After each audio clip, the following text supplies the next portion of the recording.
Okay, so hello and welcome to another webinar with Natural Products Canada.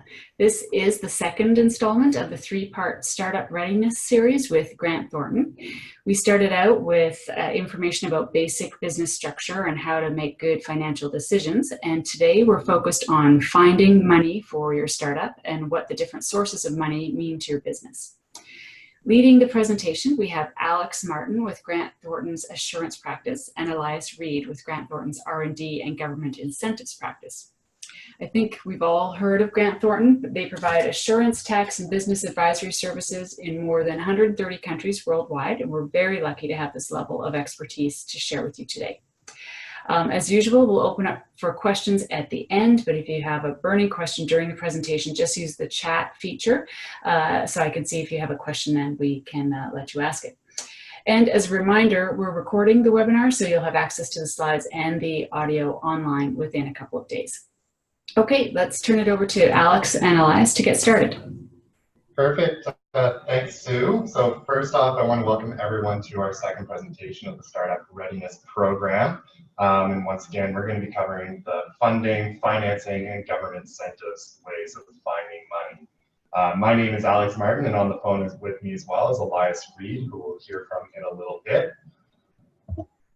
So today's session is really going to focus on those topics that typically impact businesses from the startup to the established level companies.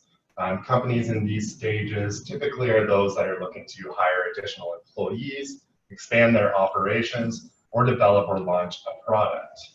All of these are great reasons why you might be in a situation that you'd be seeking additional financial resources through funding or investment or tax credits. Here we just wanted to overview a little bit of some of the characteristics of businesses in each of the three stages that we're going to look over. So the startups are those newly formed with limited operations. Growth, you're looking at expanding operations and growing revenues. And then the established, there's more hard asset ownership and an established growing revenue stream of multiple millions. So today we're going to go over a bunch of different topics here that are outlined on this slide, and they're going to be applicable again to entities at all levels of business cycle. The presentation will be about 45 minutes with some time for questions throughout the presentation as well as at the end. So our first topic is going to be looking at angels and venture capitalist firms. So venture capitalists, starting out with them, are typically groups of investors or partners with pooled money in a fund that tend to focus on later stage startups and growth stage businesses. This is a massive industry of private investment with approximately $3.5 billion in investment in 2017. And they typically have a 10-year life cycle in their involvement in companies, 5 years or so where they're actively investing in the company, and about 5 years where in their supporting role, this could be education or other avenues of support, and also looking to generate the returns. One of the main investment vehicles that we'll discuss a little bit later on as well that venture capitalists are typically interested in would be the obtaining issued share capital from your company in order to sell this at a future date for profit. Moving on to angel investors. These are wealthy individuals that are typically interested in investing their own capital in hopes of earning a maximum return. There's also angel networks, which are groups of individuals that make their own personal decisions about who they're investing in, but they would work in a group on these decisions. So our example would be something like Dragon's Den, where each of the investors brings to the table their own funds, but also unique experience and education. Like venture capitalists, this is also a massive industry of private investment with $162 million invested by Canadian angels in 2017. And angels, we've noted, are also interested in shares as an investment vehicle, but will also use convertible debt options, which we'll talk about a little bit later, in order to help secure some of the personal risk that they have in this investment. Here together, we put together a small list of different types of venture capitalist firms and angels that are present across Canada. We note that Real Ventures was the most active venture capitalist firm in 2017. And we also know that angel.co is actually a search tool that could be useful to you in order to find a particular angel or to post your project to a group of angels. Some of the requirements that are typically found with both venture capitalists and angels would be that the businesses must be incorporated. They also typically want a formal pitch, a summary of your business plan, and also may ask for review or audited financial statements. These would have been covered in the first presentation, but really those are statements that have some level of assurance attached to them. We're going to take a little bit of a deeper dive now into issuing shares, as it does tie pretty closely to the ones that to the two types of investors that we discussed just recently. So when issuing shares, there are some considerations that should be reflected on prior to making any issuance. One is that if debt is unavailable to the entity or there are additional risks to taking on debt, this could be things such as a personal guarantee or covenants that may impact your business later on. We define covenants as these being bank terms or obligations that the person accepting the loan would need to maintain. And it can include particular ratios, like how many assets you have in relation to debt, or limitations on your future borrowing or spending. So before taking on debt, or when you're weighing the decision between debt or equity, having these covenants are some impacts or some factors that may sway you away from issuing further debt or looking for debt if it's going to impact your future operations. The second one is what the cost of debt or equity is. So in here at the bottom of the slide, we've noted that the cost of debt is determined by the interest rate and the corporate tax rate. So the after-tax interest payments are the cost of debt, so how much you'll be spending on those interest payments. And moving to the next slide, the cost of equity is the rate of return that you're going to, that the investor is looking to get on their investment. So the return typically being dividends in a lot of cases. When you're weighing the decision between issuing shares and debt, you'll want to make sure that you're looking for the cheapest option in a lot of cases for your business. But also, as we noted before, keep in mind those other personal obligations or covenants that could impact your business operations later on. On this slide, we've outlined a couple of the different types of shares that can be issued. So common shares, those are typically voting and unrestricted shares. And one of the main things to consider when issuing common stocks is giving their voting nature. One of the impacts is if you issue shares, you may end up diluting the ownership that you have in the company. So as more shares are issued, depending on how many you own, you may end up with a lower ownership of your company. So just something to keep in mind as you're issuing those. Preferred shares are typically non-voting, and they're also normally limited to a redemption value or a fixed dividend based on the share. Those are all determined in legal and the legal issuance documents. Additional considerations, like there can be some additional flexibility on preferred shares if there's a conversion option added to those. But again, that all comes up with some of the tax or some of the issuance strategies that go into play. So some of the takeaways to think about when issuing shares is to involve your accountant and your lawyer if you're thinking about it. There are some different items that may come up if you do issue shares. They could trigger a bank covenant breach, which we've outlined a little bit before. There could be some income splitting opportunities, which should be evaluated, and also debt financing could be available. It also typically is a longer process. You can't just issue shares right off the bat. And this process, from our experience, takes about a month, with the accountant typically issuing a letter of instructions to the lawyer, providing them the instructions as to how to go about signing those legal and creating those legal agreements. Investors may also, so this is just again further takeaways, investors may request additional statements with assurance as part of their investments. This may include some assurance as well on them, in addition to just like financials prepared by the business.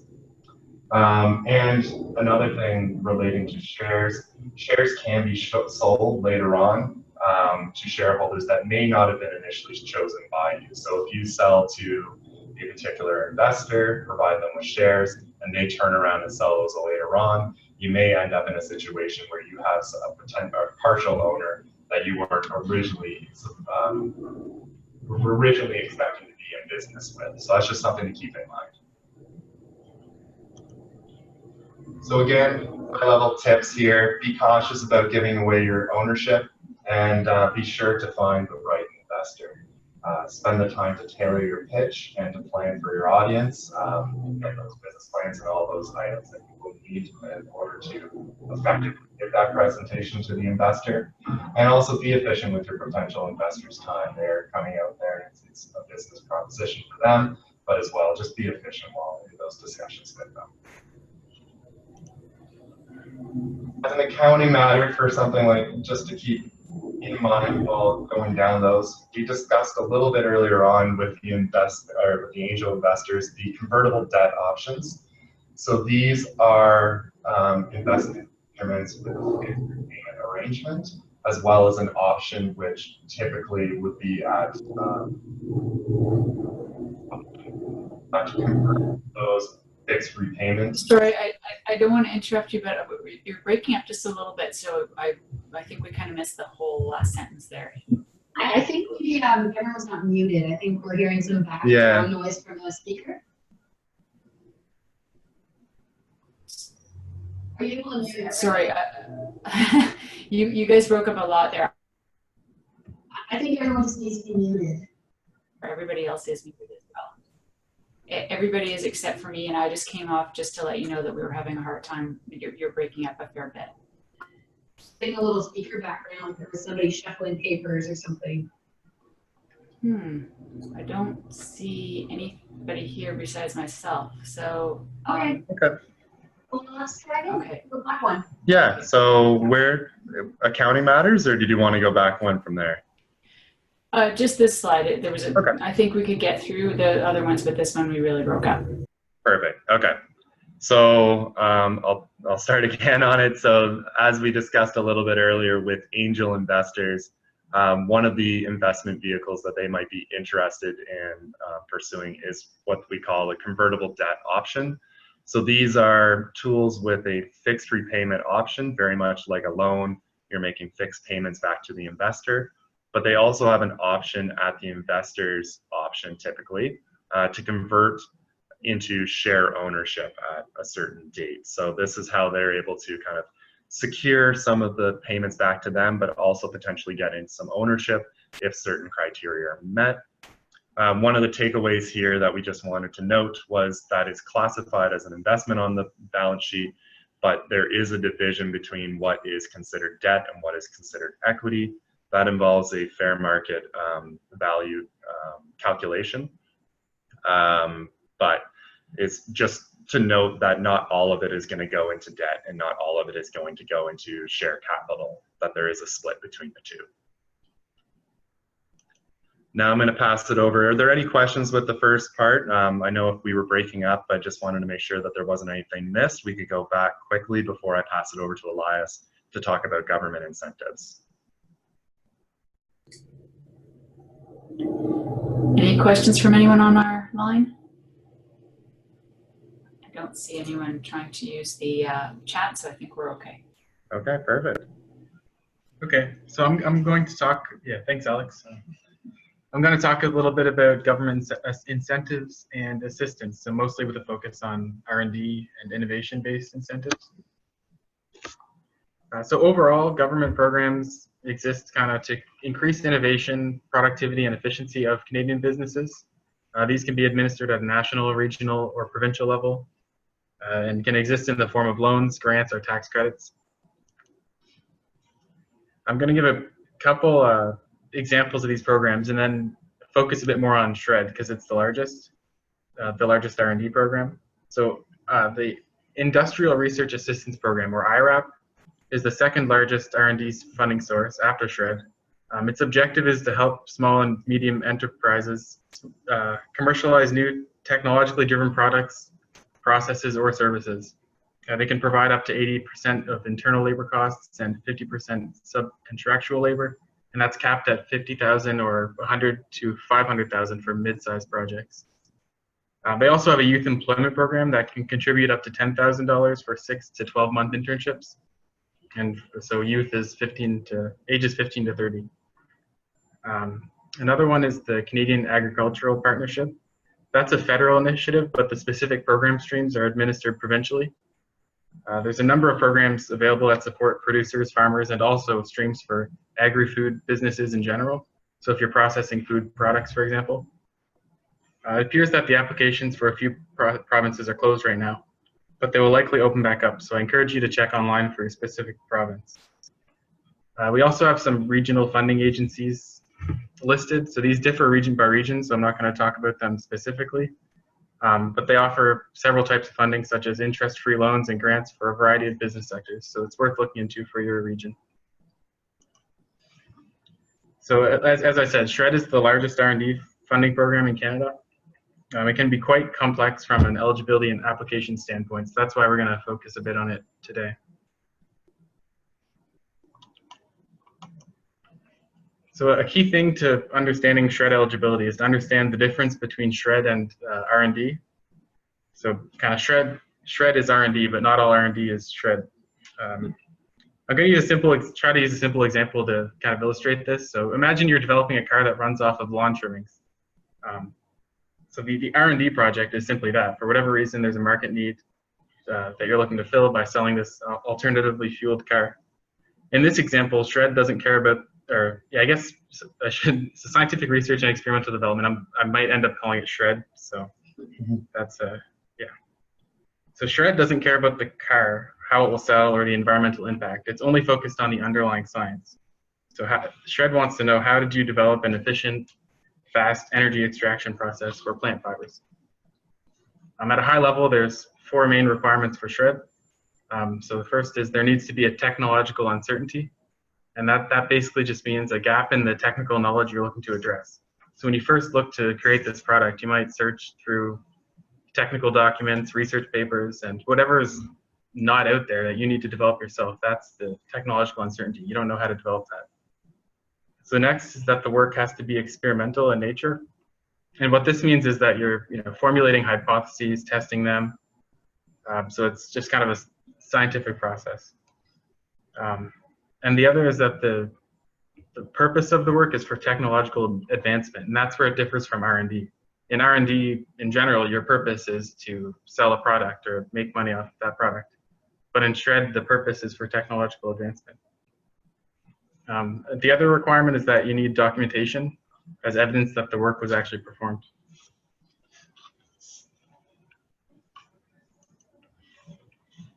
I'm going to talk a bit about the costs and benefit of SHRED. So you get to claim most of the costs that would be associated with the SHRED work. One exception is that you can't claim capital expenditure. So if you're buying new computers or equipment that you're going to use over years, that's not going to be consumed or transformed, basically. I'll talk a bit more about the costs and how people are paid on the next slide.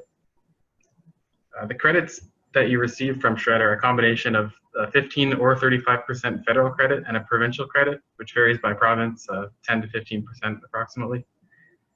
So you get the enhanced 35% federal credit if you're a Canadian-controlled private corporation, and that's available on the first $3 million of eligible expenditures. And also to note, the enhanced federal credit, as well as most of the provincial credits, are fully refundable. So that means if you don't have any taxes owing, you get access to that money.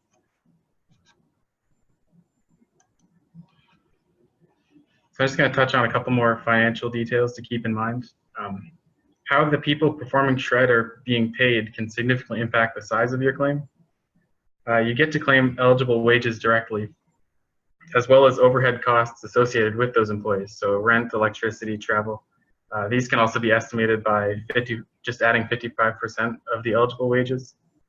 If you're paying a contractor to perform shred on your behalf, you can only claim 80% of the eligible cost, and these contractors must be operating and taxable in Canada.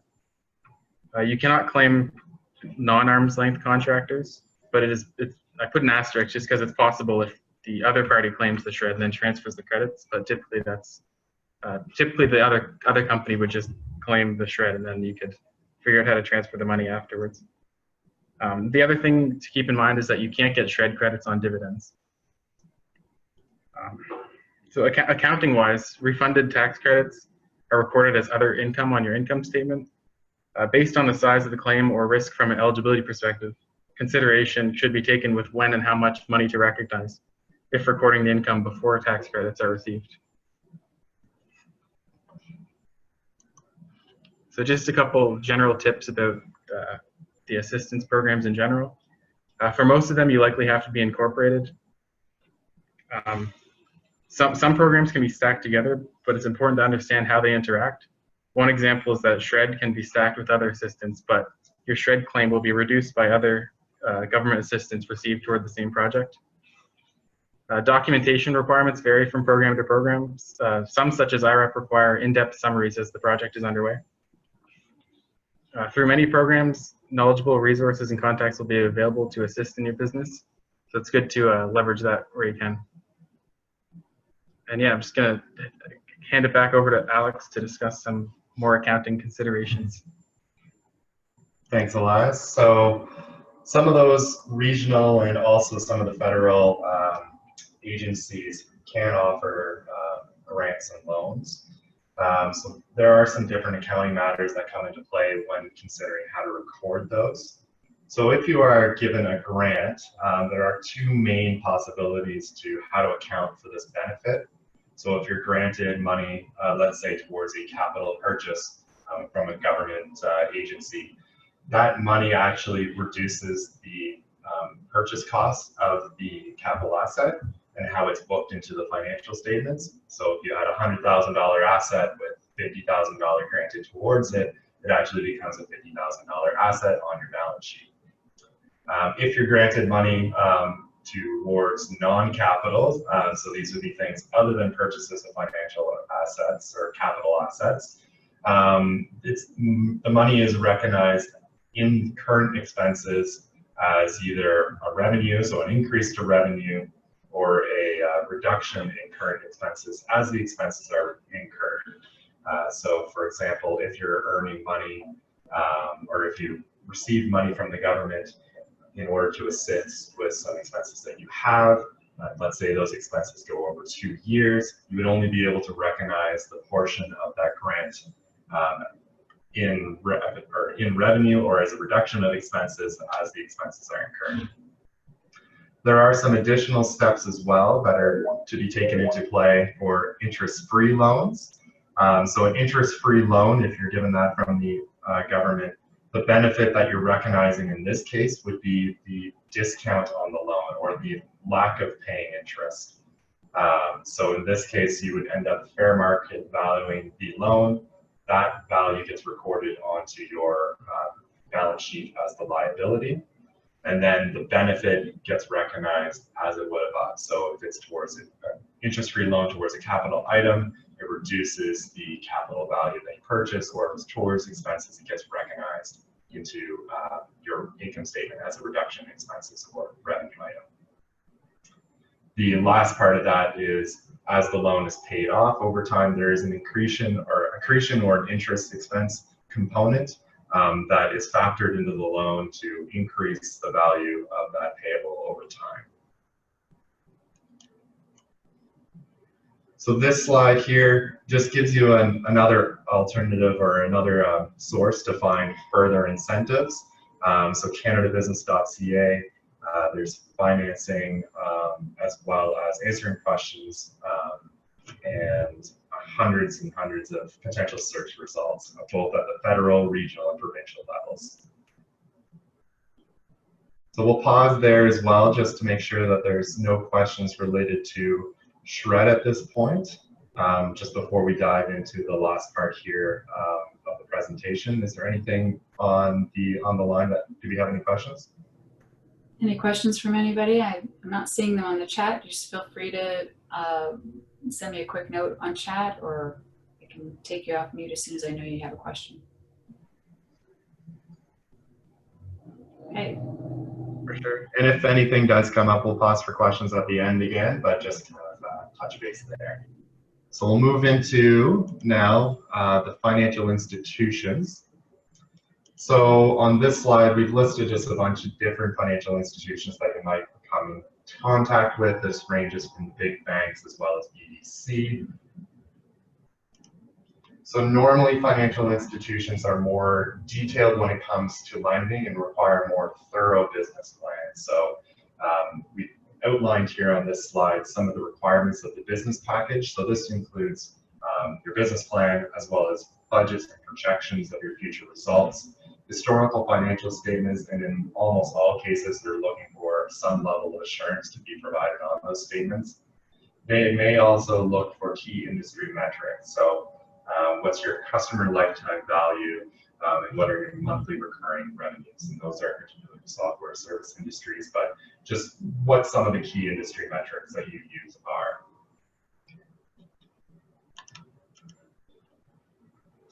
So there's definitely more to consider when applying or approaching a bank than just what the interest rate is.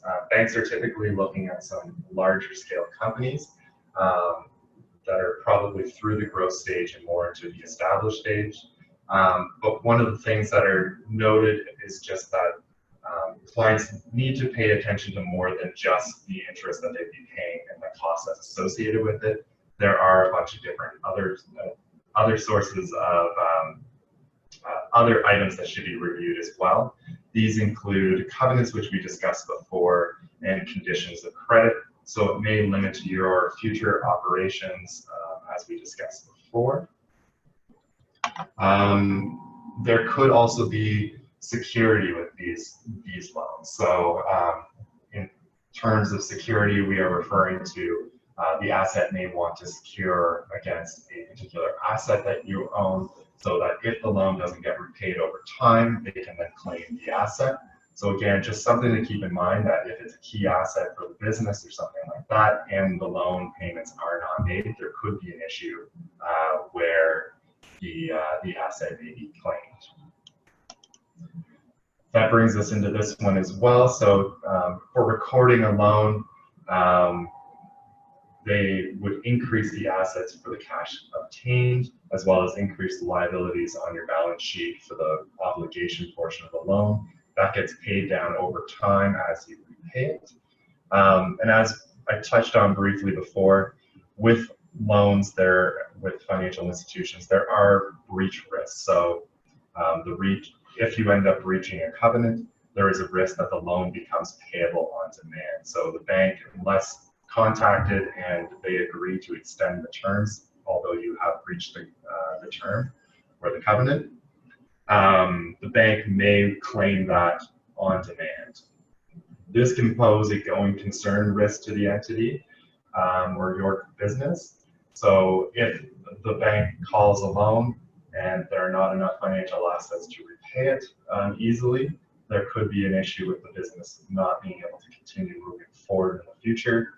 And also, even if you are able to cover off the risk of their going concern or the business folding up, there are definite impacts on your future planning or business operations by virtue of having a loan of usually pretty substantial size called.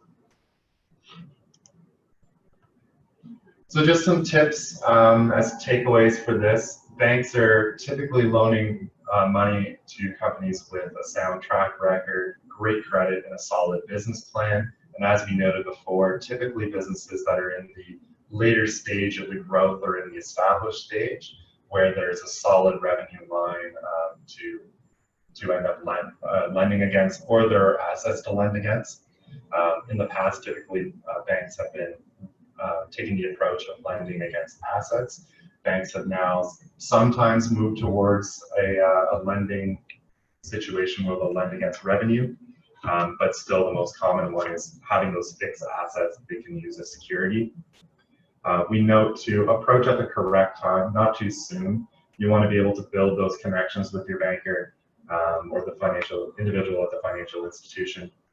You want to be able to build those up over time and not just rush into something. Again, review the terms of the loan as well as the interest rate, so the amount of interest that you'll be paying, and also be wary of potential personal guarantees from the owner. So those is another type of security that the bank may ask to be in there, which is a personal security from the owner, not assets owned by the business. So just risk that you may be, if the loan is not paid over time, there may be some additional personal risk on behalf of the owner. So just keep that in mind as well.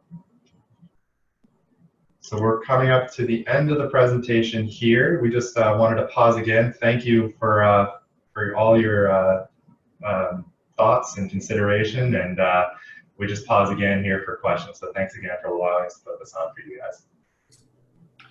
Okay, great. I'll let people just message me if they have a question, just because I don't want to take people off mute until I know that they're ready. I have a question though for you guys.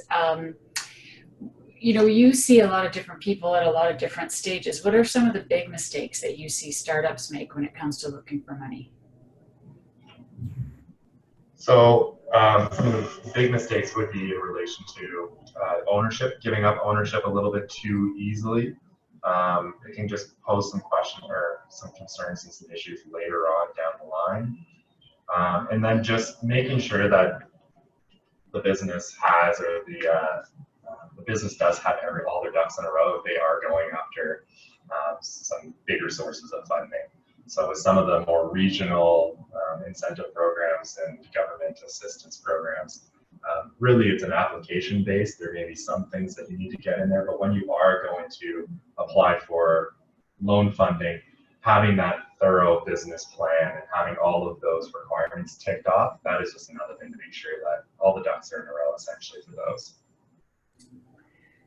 Okay, great. That's definitely something that we see because obviously we invest, and yeah, you can tell some of the companies who are not as familiar with the process just don't have a sense of how extensive that whole process can be in terms of providing financials and forecasts and things like that. So I think people underestimate what is involved, and it also, I think, can be a really good thing for the companies to really dig into that level of detail, because they start to think about their business and where they really want to be and what are they basing their assumptions on. So it can be a really interesting part of the process. Mm-hmm. Another question about, since I don't see any others, about navigating the number of government programs that are available. How do you guys sort of counsel clients to sort of find the right programs for them? Because there are an awful lot of government-based programs and grants and things like that. I would say the CanadaBusiness.ca actually does a pretty good job of laying it out. It also has kind of this smart search engine type thing where you put in your details step by step, and it'll walk you through kind of, you're at this stage, you're in this industry, you have this many employees, and it'll point you to relevant incentives. So I think using the online tools that even just the Canadian government provides is pretty useful. And obviously, talking to people like us. Yes, of course. Okay, I have a question, just 1 second, from Joseph. I'm just gonna unmute Joseph. Joseph, are you there with your question?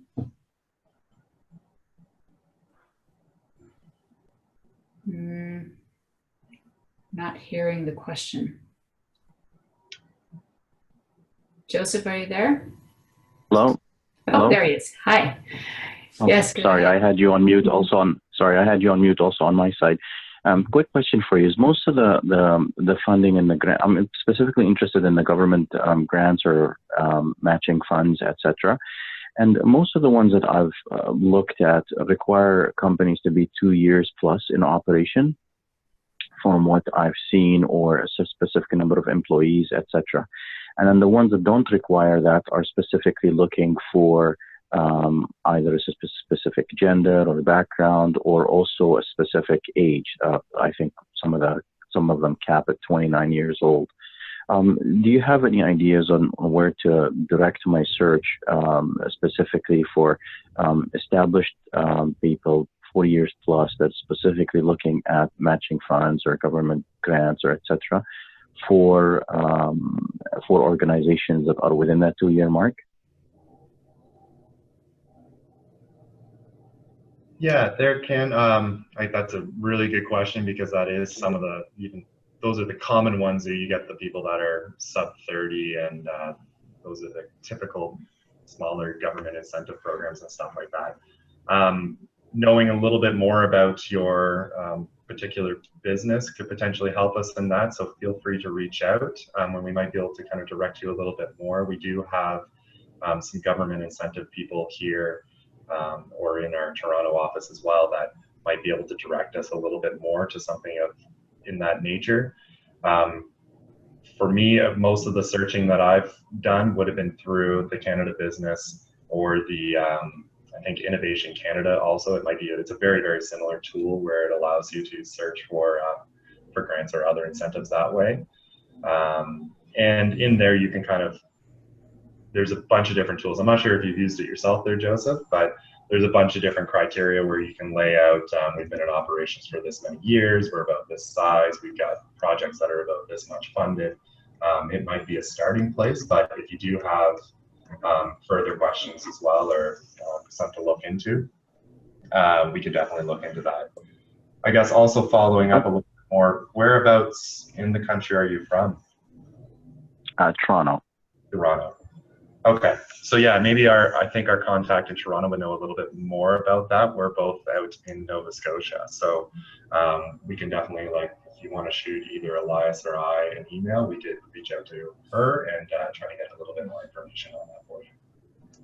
Okay, and I will directly. And then the other things for Sue is for the presentation today and the last one that you did. How do we get copies of that? Because I tried to find online, for some reason I wasn't able to find it. Oh, okay. I can send it to you after. It is on our website on the education section, but I can send you a copy or a link to the video. Okay, it's under Bioenterprise. No, it's on your website as in Bioenterprise Education. Natural Products Canada under Education, yes. Bioenterprise. Oh, Natural Products. Okay. A different organization that we partner with sometimes, but not on this project. Gotcha. Okay. Okay. Any other questions from anybody? I wanted to raise the question about smart money, which is something that we hear an awful lot about. You know, dealing with angel investors or other investors who really bring something else to the table besides just their money or their desire to get a return on their investment, but bring something in terms of expertise around the market or sector that you're in. What do you guys think about that? Definitely fantastic if you're able to bring someone that's to the table that's more than just an investor, that can kind of assist with the company and the growth and provide some insight and experience. I think that angel.co, if you're looking for a resource, I'm not sure if that was the way that the question was worded, but if you're looking for a resource, that is one way of kind of hosting your business proposal or your project proposal to a group of angels, and having them kind of not pitch back to you, but approach you based on their skills and experience and trying to find people that fit your business. I also know from some experience on the Innovation Canada, and I think the CanadaBusiness.ca as well, there is a function there to search for a particular advisor. So kind of spending the time and the resources to not just looking for financial resources, but also looking at, are you able to find an advisor that be able to assist you with future growth, or like a little, maybe a little hiccup along the way or something like that. You just need that additional experience. That might be a place to start, if I answered the question correctly there. Okay, yeah, I had not heard of angel.co, so that's a good resource for everybody to check out. Okay, any other questions? I don't see any other hands raised or chats towards me. Maybe last call for questions? So just on review, something that we're seeing at Grant Thornton is people taking on ownership at really early stages for somebody who's providing very short-term expertise. So when a startup is working with someone who maybe is doing some strategic planning for them, or something that has a lifetime, it has a start and kind of an end date, and providing them with capital in exchange for those services, because at the time it feels like free money. We see that a lot, making sure that so we kind of advise people to make sure that you're looking at ownership and giving away shares or stocks or something in your company. Make sure that that person is your smart money resources. Those people are providing a long-term benefit, are going to be active in your company. So whether you're working with a venture capital firm, you're working with an angel, a bank, make sure you're picking resources that do have industry expertise, that do have networks that you can tap into. That's why angel networks and venture capital firms, there's a lot of resources that are being pulled into one place. So those are really great places to start asking questions. Just because someone offers you, services in exchange for ownership does not mean they're always the best choice. And that's something we're seeing more and more of. So when you do, make it big and you're ready for that big exit, which I think, a lot of organizations are hoping for, that you are getting, your fair share of whatever that pot is at the end. That's a good point. And Morgan, it was a little bit tricky to hear you, but I'm just going to restate, I think, what you said, is that, and definitely we've seen this too, that it can be tempting if you are looking for a particular type of service, or somebody could provide a service for you, to sort of do a bit of an exchange where you give up a part of your company to get some of that service. But I think your point is that's not always a bad thing, but you want to make sure that the value that that company or organization brings is not just limited to that short-term service, but that they can provide a long-term value to you over the life of the company, so that you're not shorting yourself of value that you could be getting by having a larger exit later with fewer people being involved. Yeah, exactly. Grant Thornton does not take ownership of companies that we work with, so keep that in mind. you guys are strictly fee for service, yeah. Yeah, we're strictly a service company. We don't invest in the same way that a lot of other service providers would, which I think is a benefit when it comes to working with startups or established growth companies too. Yeah. Yeah, it's a good point. Okay, excellent. Anything else from you guys before we wrap it up? No, I think that pretty much covers everything, and yeah. Okay, great. Presentation, please. True. Part 3. Part 3. Yeah, it's part of a series, and the whole point of the series is to really introduce early stage, growth stage, established companies to things that are going to come up faster than you think they are. So our next presentation is kind of forward looking, but it's things that you should be thinking about today that could come up, at any point, and you need to kind of be ready. So when your company is growing quickly, these are things you can either have in place or that you're ready to kind of implement right away. So make sure you come back around 3. That is a great promo for that, but it's also something that was in the back of my mind through this whole thing, is that a lot of times if you're not thinking ahead to where you want to be as a company, it's difficult for you to know which one of these sort of financing options you should go for, because you don't want to, if you haven't sort of thought about what could happen in the future, you might make poorer decisions about how you want to look for money and what kinds of funds you want to get. So that'll be a great one to help us with that. So yeah, we'll send out information about that as it becomes available as well. For now, thank you very much. This is great. And to everyone in the audience, we'll send a note when the recording of the episode is ready so that you all have it, and we'll send out information about the next webinar as well. So for now, have a great day, and thank you so much for being here. Awesome. Thanks so much. everyone.